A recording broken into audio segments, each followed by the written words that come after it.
बिस्मिल्लाहिर्रहमानिर्रहीम, अस्सलाम वालेकुम। मैं हूं आपका होस्ट रफ़ीक शाकिर। इस टाइम आप मुझे फेसबुक पेज और मेरे यूट्यूब चैनल के ऊपर देख रहे हैं। बहुत सारे लोगों ने ये सवाल किया कि भाई जो मेरिट है वो किस तरह बनेगा, जो मेरिट का फार्मूला है उसके हवाले से एक शॉर्ट सी वीडियो बने। बहुत सारे लोगों के इसरार के बाद आज मैं ये वीडियो बना रहा हूँ। इसमें कोई कॉम्प्लिकेशंस नहीं है। सबसे पहले आपको तो पता है कि टेस्ट के जो टोटल मार्क्स हैं वो 100 मार्क्स हैं। 100 मार्क्स का आपके पास 100 एमसीक्यूज आपके पास आएंगे, ठीक है। अब 100 एमसीक्यूज में से आपके जो पासिंग मार्क्स हैं, ठीक है, पासिंग मार्क्स आपके 50 हैं, 50 आपके पासिंग मार्क्स हैं।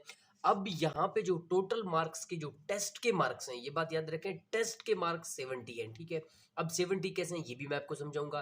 अब 30 मार्क्स गिवन आपको कैसे दिए गए हैं, 10 मार्क्स, ये जो 10 मार्क्स हैं, 10 मार्क आपको आपकी जो प्रोफेशनल डिग्री है, अगर आपका प्रोफेशनल डिग्री फर्स्ट डिवीजन का है तो आपको 10 मार्क्स मिलेंगे।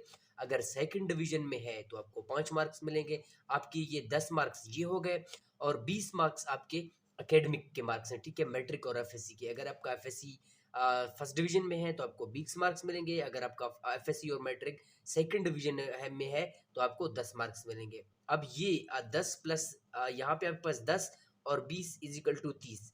आपके जो पूरे जो 100 मार्क्स का पेपर आपका 100 मार्क्स है।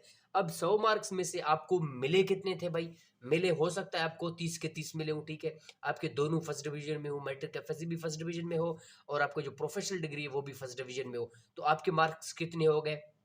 यहाँ पे आपके मार्क्स कितने हो गए? यहाँ पे आपके मार्क्स 30 हो गए, ठीक है।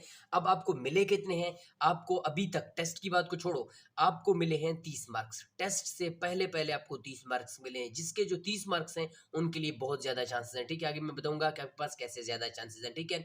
अब आपके पास हम आते हैं इस नंबर के ऊपर, ठीक है, कि भाई मार्क्स इन टेस्ट। अब मार्क्स इन टेस्ट में आपके पास जो 70 मार्क्स हैं, 70 मार्क्स कैसे हैं, ठीक है। 30 मार्क्स अगर 100 है, ठीक है, 100 में से 30 को माइनस करो, हमारे पास 70 आ जाएंगे। तो आपके जो टेस्ट के मार्क्स हैं वो हमारे पास 70 आ जाएंगे, ठीक है। अब 70 का 50% निकालेंगे, ये बात याद रखो।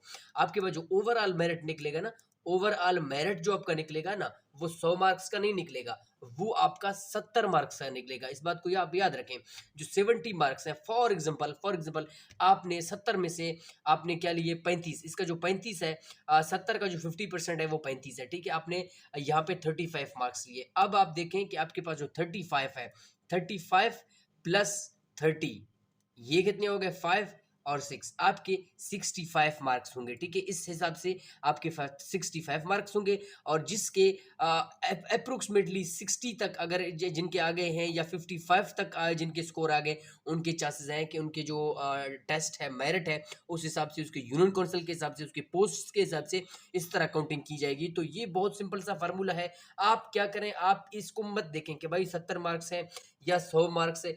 आप किस चीज़ के ऊपर फोकस करें, आप अपनी तैयारी के ऊपर फोकस करें और आप अपनी टेस्ट के ऊपर ज़्यादा से ज़्यादा फोकस करें। अल्लाह आप सबका हामी नासर हो। आई होप कि आपको समझ आया। मिलते हैं किसी नेक्स्ट वीडियो में, तब तक के लिए अल्लाह हाफ़िज़।